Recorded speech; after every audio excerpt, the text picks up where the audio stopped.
இன்றைக்கி நாம் பார்க்க போகிற ரெசிபி மீன் குழம்பு. அது பண்ணுறதுக்கு ஒரு மண் சட்டியை அடுப்பில் வச்சுருக்கேன். சட்டி நல்லா காஞ்சிருச்சு. இதில் ஒரு 3 ஸ்பூன் அளவு நல்லெண்ணெய் சேர்த்துக்கிறேன். நல்லெண்ணெயில் செஞ்சால் தான் குழம்பு டேஸ்ட்டாக வரும்.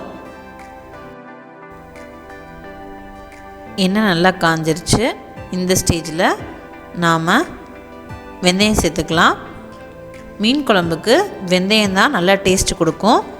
நான் இதில் 1.5 ஸ்பூன் அளவு வெந்தயம் சேர்க்குறேன்.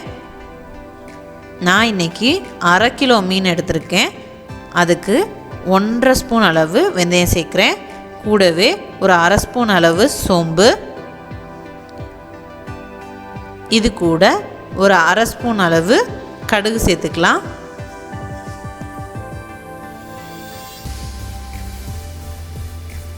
எல்லாம் நல்லா வெடிச்சிருச்சு. இது கூட கொஞ்சமாக கருவேப்பிலை,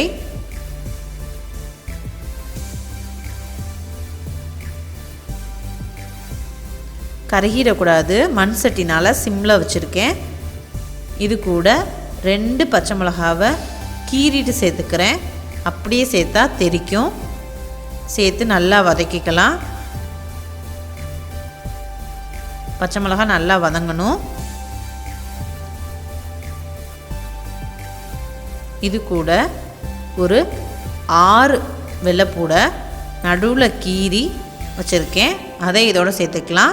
வெள்ளைப்பூடு சேர்க்கும்போது நம்மளுக்கு ஃப்ளேவர் நல்லாயிருக்கும். ரொம்ப அதிகமாக சேர்த்துறாதீங்க. 5லேருந்து 6 பூண்டு கரெக்டாக இருக்கும். இது கூட சின்ன வெங்காயம் சேர்த்துக்கோங்க. பெரிய வெங்காயத்தில் டேஸ்ட் நல்லா இருக்காது. சின்ன வெங்காயம் சேர்த்து செய்யும்போது தான் டேஸ்ட் நல்லாயிருக்கும். ஒரு கைப்பிடி அளவு சின்ன வெங்காயத்தை தோல் எடுத்துட்டு 2 கட் பண்ணி வச்சுருக்கேன். அதெல்லாம் சேர்த்துக்கலாம். சேர்த்துட்டு நல்லா வதக்கிக்கோங்க. கோல்டன் ப்ரௌன் ஆகணும்னு அவசியம் இல்லை. ஓரளவுக்கு நல்லா வதங்கினா போதும்.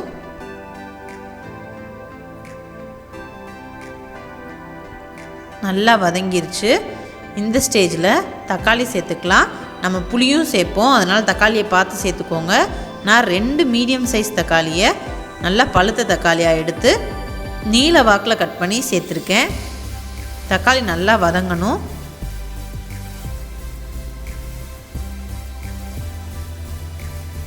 தக்காளி சீக்கிரம் வதங்கிறதுக்காக இப்போவே நான் குழம்புக்கு தேவையான அளவு உப்பை சேர்த்துக்கிறேன். உப்பு சேர்த்து வதக்கும் போது தக்காளி சீக்கிரம் வெந்துடும். உப்பு தூக்கலாக தான் இருக்கணும். மீன் போட்டு வேக வைக்கும்போது அது கரெக்டாக இருக்கும். நான் ஒரு உப்பு தூக்கலாக தான் போட்டிருக்கேன். பாருங்கள், நல்லா தக்காளி வதங்கிருச்சு. இந்த டைமில் மசாலா எல்லாம் ஆட் பண்ணிடலாம். இதில் ஒரு 1/4 ஸ்பூனுக்கும் குறைவாகவே மஞ்சள்தூள் சேர்த்துருக்கேன். கூடவே 1 ஸ்பூன் அளவு வீட்டில் அரைச்சி வச்சுருக்க மசாலா தூள் சேர்த்துருக்கேன். மஞ்சள்தூள் நான் கம்மியாக தான் சேர்த்துருக்கேன். ஏன்னா நான் மீனை வாஷ் பண்ணும்போதே மஞ்சள்தூள் போட்டு தான் வாஷ் பண்ணி வச்சுருக்கேன். இது நல்லா கலந்துக்கலாம். நம்மளோட மசாலாவோட பச்சை வாசனை எல்லாம் போகணும். பாருங்கள், நல்லா வதங்கிருச்சு. இந்த அளவுக்கு வதக்கினா தான் பச்சை வாசனை வராது. இப்போ குழம்புக்கு தேவையான தண்ணியை சேர்த்துக்கலாம். நான் இன்றைக்கி 1 டம்ளர் அளவு தண்ணி சேர்க்குறேன். நம்ம புளி தண்ணியும் சேர்ப்போம், அதனால் தண்ணியை பார்த்து சேர்த்துக்கோங்க.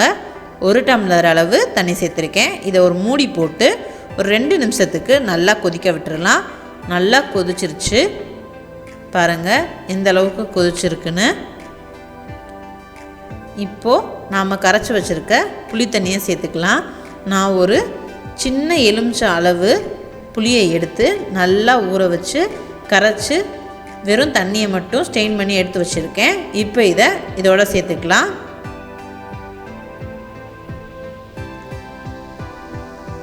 சேர்த்து நல்லா கொதிக்க விட்டுருங்க. நல்லா கொதிக்கணும்.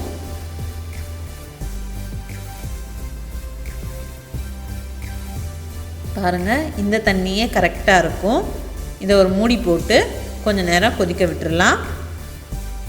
அடுப்பை மீடியம் ஹீட்டில் தான் வச்சுருக்கேன், ஃபுல்லாகவே வைக்கலை. மண் சட்டின்னும் போது அதில் சூடு இருந்துக்கிட்டே இருக்கும். இப்போ ஒரு நிமிஷம் ஆயிடுச்சு. நல்லா கொதிச்சிருச்சு.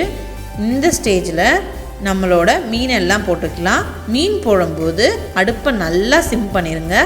பாருங்கள், வாஷ் பண்ணி வச்சுருக்க மீனை மெல்லமாக சேர்த்துக்கலாம். ஃபுல்லாக வச்சு மீன் போடாதீங்க.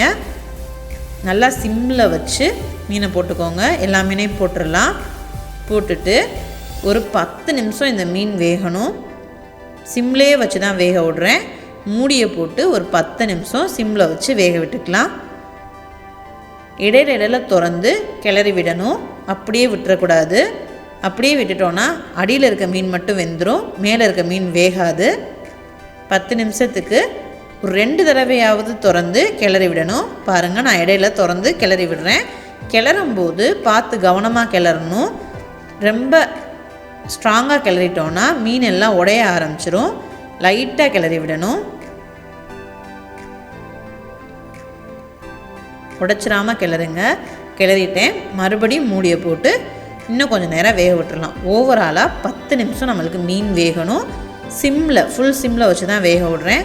10 நிமிஷம் கிட்ட ஆயிடுச்சு. நம்மளுக்கு எண்ணெயும் பிரிஞ்சு வர ஆரம்பிச்சிருச்சு. அவ்வளோதான், நம்மளோட மீனும் வெந்துருச்சு. பாருங்கள் எந்த அளவுக்கு வெந்திருக்குன்னு. 10 நிமிஷத்துக்கு மேலே வேக விட்டோன்னா மீன் நல்லா இருக்காது. உடைச்சிடாமல் கவனமாக கிளறணும். இந்த ஸ்டேஜில் அடுப்பை ஆஃப் பண்ணிக்கலாம். மண் சட்டின்னும் போது அடுப்பை ஆஃப் பண்ணியும் நம்மளுக்கு கொதிக்கும். அதனால் நான் அடுப்பை ஆஃப் பண்ணிட்டேன்.